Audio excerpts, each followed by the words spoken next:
नमस्कार दोस्तों, science Gurukul academy channel में आप सभी का स्वागत है। हम इस चैनल पर हिंदी विषय के कक्षा 12th व्याकरण संबंधी कुछ टॉपिकों का शॉर्ट तरीके से अध्ययन करेंगे।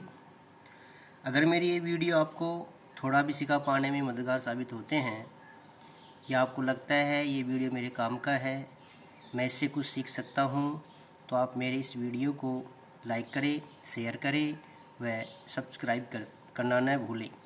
साथ ही बेल आइकन को भी दबा देना ताकि मेरे नए वीडियोज़ की अपडेट्स आपको समय समय पर मिलती रहे। तो चलिए दोस्तों, आज का अपना जो टॉपिक है वो है शब्द शक्ति। जैसा कि आप देख रहे हैं, शब्द शक्ति। सबसे पहले हम शब्द के बारे में देखेंगे कि शब्द किसे कहते हैं।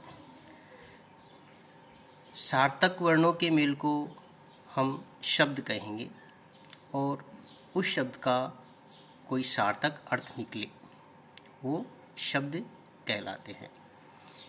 देखिए, कोई न कोई शब्द होगा, उसका अर्थ भी निश्चित होगा। फिर भी हमें ये शब्द शक्ति जानने की आवश्यकता क्यों पड़ी? क्योंकि जैसे जैसे मानव विकास करता गया, उसका शब्दकोश भी बढ़ता गया, इसलिए एक ही शब्द के बहुत सारे अर्थ उसको देखने को मिले। तो उन शब्दों की गहन तरीके से जानकारी के लिए उसे शब्द शक्ति की आवश्यकता पड़ी। देखिए दोस्तों, शब्द शक्ति क्या है? शब्द शक्ति की परिभाषा: शब्द में निहित अर्थ। हर शब्द का कोई न कोई अर्थ निहित रहता है। अब उस अर्थ को प्रकट करने वाले व्यापार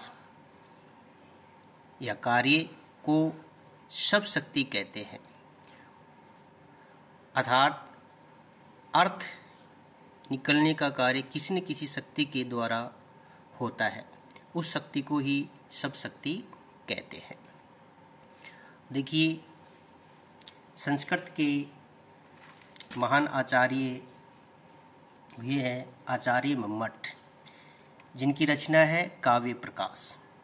काव्य प्रकाश में उन्होंने शब्द शक्ति के 3 भेद माने हैं। जैसा कि आप देख रहे हैं, अभिधा, लक्षणा, व्यंजना। ये 3 प्रकार की शब्द शक्ति है। अब इन 3 प्रकार की शब्द शक्तियों में 3 तरह के शब्द होते हैं: वाचक, लक्षक और व्यंजक। ऐसे ही वाचक का अर्थ होता है वाच्यार्थ, लक्षक का अर्थ है लक्ष्यार्थ, व्यंजक का अर्थ है व्यंग्यार्थ। व्यंग्यार्थ व्यंग कह दो, लेकिन इसमें ध्यान रहे, व्यंग का मतलब किसी पे टोंट कसने से नहीं है, बल्कि अन्य अर्थ ग्रहण करने से है। अब इधर देखिए, वाचक या वाच्यार्थ। वाचक शब्द, वाच्य शब्द क्या है? वाच्य शब्द का अर्थ होता है वाचक। जब वक्ता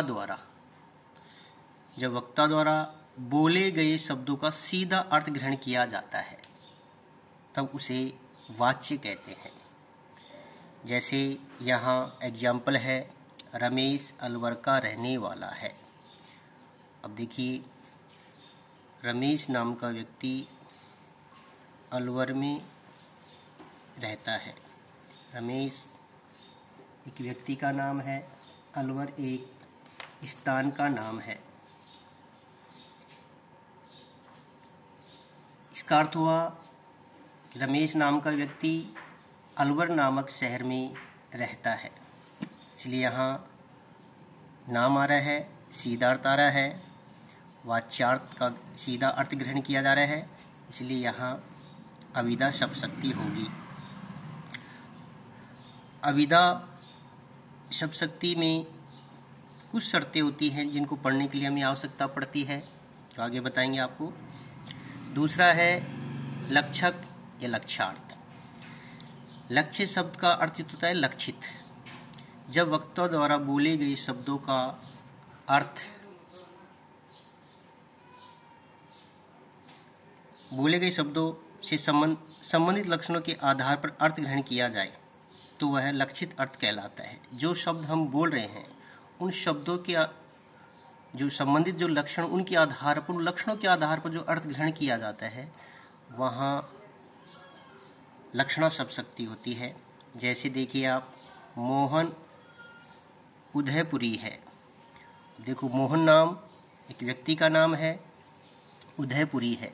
अब उदयपुर शब्द आता तो वो सीधा अभिधा में चला जाता, लेकिन यहाँ देखो आप, उदयपुरी है तो उदयपुरी जो शब्द है हमें वहाँ उस मोहन के अंदर हमें उदयपुरी जो शब्द है संस्कार एवं संस्कृति से संबंध स्थापित कर रहा है।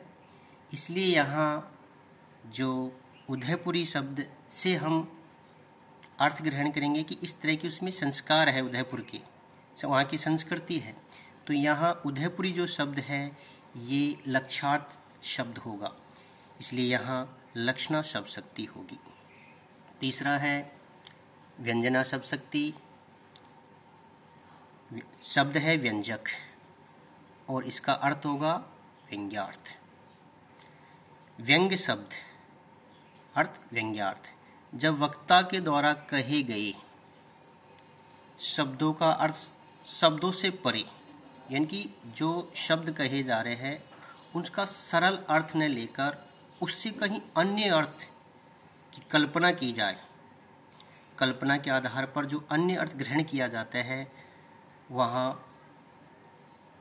वहाँ शब्द का अर्थ व्यंजित होता है और लक्षणा व्यंजना शब्द शक्ति होगी।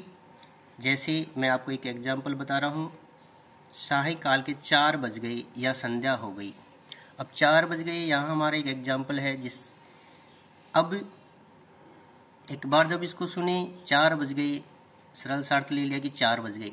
लेकिन यदि कोई व्यक्ति इसको सुने और सुनकर वो अलग अलग अर्थ ग्रहण करे तो वहाँ व्यंजना शब्द शक्ति होगी। जैसे विद्यार्थियों का विद्यालय का समय यदि 10 से 4 हो तो जैसे ही चपरासी ने कहा या किसी अन्य व्यक्ति ने कहा 4 बज गए, तो विद्यार्थी 4 बजे से अर्थ लेंगे कि हमारे स्कूल की छुट्टी होने का समय हो गया। वही अर्थ बस का ड्राइवर, यही आवाज़ जब बस का ड्राइवर सुने कि 4 बज गई तो वो बस स्टार्ट करने का अर्थ लेगा। इसी तरह यदि पड़ोस में कोई महिला काम कर रही है और उसके कानों तक भी आवाज़ पूछी कि 4 बज गई तो वो 4 बजे से अर्थ लेगी कि दूध दुहने का समय हो गया है। इस तरह शब्द एक है, लेकिन वक्ता जैसे ही वक्ता के श्रोता कथन को सुने और उन्होंने अपने हिसाब से अलग अलग अर्थ ग्रहण कर लिए, ऐसी स्थिति में व्यंजना शब्द शक्ति होती है। आगे देखिए प्रिय विद्यार्थियों, मैं आपको कुछ शर्तें बताऊंगा शब्द शक्ति की पहचान करने के लिए कि हम उसको कैसे जानें। अब देखो, अभिधा शब्द शक्ति में मुख्यार्थ, वाच्यार्थ, अभिधार्थ या संकेतार्थ ये होते हैं। जो बात कही जा रही है उसका सीधे तौर पर अर्थ ग्रहण कर लिया जाता है, वहाँ अभिधा शब्द शक्ति होती है। संकेतार्थ वैसे व्यंजना में जाता है, लेकिन संकेतार्थ अभिधा में भी होता है। जैसे संकेत तौर पर कुछ कहा जाए, ये पंखा है, ये गाड़ी है, ये किताब है, यह मेरा पेन है, ये सीधा संकेत हो रहे हैं। तो इस तरह के संकेतों से हमें अर्थ तुरंत समझ में आ रहा है, तो ऐसी स्थिति में अभिधा शब्द शक्ति होती है। उसी तरह आप देखेंगे लक्षणा शब्द शक्ति में कुछ शर्तें हैं। लक्षणा में 4 चीज़ें हैं जो आपको बताऊं, जो पहचान करा देंगे आपको कि यहाँ लक्षणा शब्द शक्ति आएगी। यदि एग्जाम में डायरेक्ट उदाहरण देता है और उदाहरण से आपको शब्द शक्ति का नाम पहुंचता है, परिभाषा पहुंचता है, तो आप ये चीज़ें आपको यदि याद है तो आप सीधे तौर पर उसमें बता सकते हैं कि यहाँ ये शब्द शक्ति आएगी। सबसे पहले कि लक्षणा शब्द शक्ति में मुख्यार्थ में बाधा उत्पन्न होगी। जहाँ सीधा अर्थ नहीं आ रहा है वहाँ समझो कि आपकी अभिधा न होकर वहाँ लक्षणा शब्द शक्ति होगी। दूसरा, मुख्यार्थ एवं लक्ष्यार्थ में संबंध होगा। मुख्यार्थ जो कथन को जो कह रहा है और जो लक्षण तौर पर अलग अर्थ ग्रहण किया जा रहा है, उन दोनों में संबंध होगा। ऐसी स्थिति में लक्षणा शब्द शक्ति होगी। दूसरा, रूढ़ि या प्रयोजन, रूढ़ि या प्रयोजन के संबंधित जो बातें होंगी वो भी लक्षणा शब्द शक्ति में होंगी। होंगे जैसे कोई व्यक्ति मकान का काम कर रहा है तो और वो लंबे समय से चल रहा है, तो उस मकान को देखकर कोई व्यक्ति यदि ये कहता है कि भाई ये तेरा ताजमहल कब पूरा होगा, अब वो ताजमहल तो हो नहीं सकता, उसका कहने का औचित्य क्या है, उससे समझ में आ जाता है कि जैसे ताजमहल का काम काफ़ी वर्षों में पूर्ण हुआ था, ऐसे उसको देखकर उसने उसके मकान के लिए ऐसा कहा है। तो ऐसी स्थिति में लक्षणा शब्द शक्ति होगी। चौथा है हमारा कि उसकी पहचान कैसे करें। एक तो मुहावरे, जितने भी मुहावरे होंगे और लोकोक्ति होंगी वो लक्षणा शब्द शक्ति में आएंगी। जैसे नाच न जाने आंगन टेढ़ा, अब इसका सीधा अर्थ क्या लिया जाएगा कि जो सुविधाएं हैं उसमें कमी निकालना, तो ऐसे लक्षण के आधार पर अर्थ अलग लिया गया है। तो ऐसी स्थिति में हमेशा लक्षणा शब्द शक्ति होती है। आगे देखिए व्यंजना शब्द शक्ति। इसमें क्या होता है, मुख्यार्थ, लक्ष्यार्थ या किसी सांकेतिक अर्थ के अलावा कोई अन्य अर्थ निकले, अन्य कोई तीसरा अर्थ जाए, तो ऐसी स्थिति में व्यंजना शब्द शक्ति होती है। समझे। आगे आपको मैं एक एग्जाम्पल दे रहा हूँ जो तीनों ही शब्द शक्तियों में काम आएगा। जैसे आप देख रहे हैं, गधा घास चर रहा है, मेरा मित्र गधा है।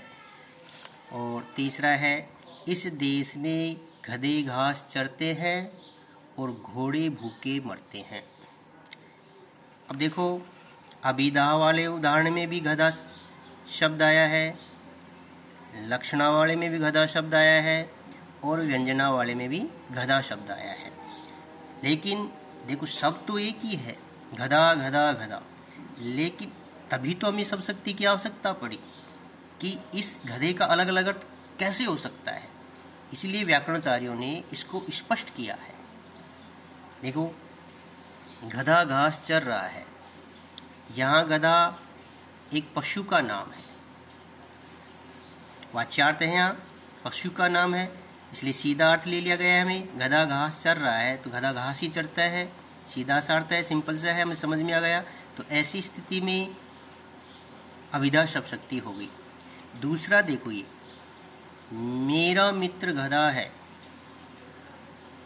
अब यहाँ गधा है, अब मित्र जो है एक प्राणी है, उसका कोई वो गधा नहीं हो सकता, क्योंकि गधा तो एक जानवर है जो घास चरता है, लेकिन मित्र गधा कैसे हो सकता है।